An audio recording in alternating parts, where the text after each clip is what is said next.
Good morning, y'all. Hope all is well. It's been a while since I've been Facebook Living. Happy to be back. I'm sitting here in my family minivan in the back seat, trying to just bring out a little bit of the ideas of what I think we can learn from the concept of backseat driving. We all know that when we're in the car and somebody else is there telling us to go left, go right, go straight, stop, we don't exactly appreciate the concept of backseat driving in its fullest sense.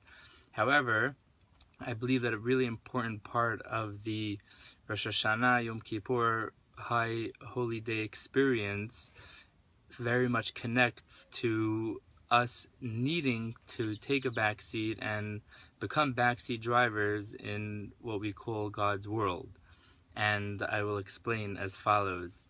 The Maimonides tells us that every person has a judgment on Rosh Hashanah, and the Beinonim, the people that are in between, they need to wait a period of what we call the 10 days of repentance, which we are in right now, smack in the middle of, until Yom Kippur, and they have a chance during those 10 days to, reconnect themselves to God, reaffirm their faith, their belief, and then get a chance on Yom Kippur to, again, come closer to God, come connect, and have their judgment passed after that 10-day period, or at the end of that 10-day period.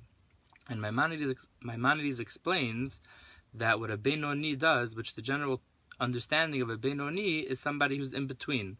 He's nor righteous nor wicked, he's just an in-between person, which we would understand to mean somebody that has his sins and his good deeds at some kind of a medium. So he did 713 good deeds this year, 713 bad deeds this year, and he's in the middle.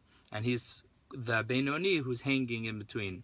And Maimonides goes on to explain that this Benoni, what he needs to do during the Aseret Yimei Teshuvah is Teshuvah. What he needs to do during the 10 days of repentance is to come closer to God by repenting. And the question is asked, if this person's a Benoni and he's hanging in the balance, 713 on each side of the scale that we all are familiar with, the picture of Rosh Hashanah is depicted in oftentimes with a scale, then why can't Maimonides tell us, do more mitzvot, give a little bit more charity, try to pray more, try to get to minyan a little bit more often, be more Shabbat observant, the Shabbat in between, do more mitzvot. That way you'll balance and tip the scale, that you'll have 813 mitzvot, 713 sins, and then you'll be good to go.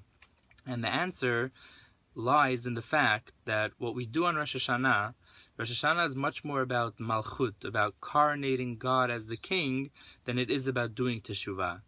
And the purpose for that is not because teshuvah is not important, but because what we mean by teshuvah is coronating the king.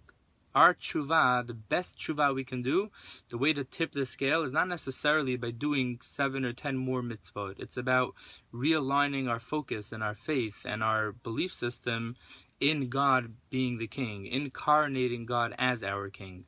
And the backseat driving idea, the backseat position, is that we have to live our lives realizing that there's a God taking care of us, and yes, we're in charge of different parts of our life, but ultimately God is running the world, God is running the show, and we need to be in the backseat. There's a very beautiful saying that was actually hung up in my school dormitory when I was in Israel for many years that said, good morning.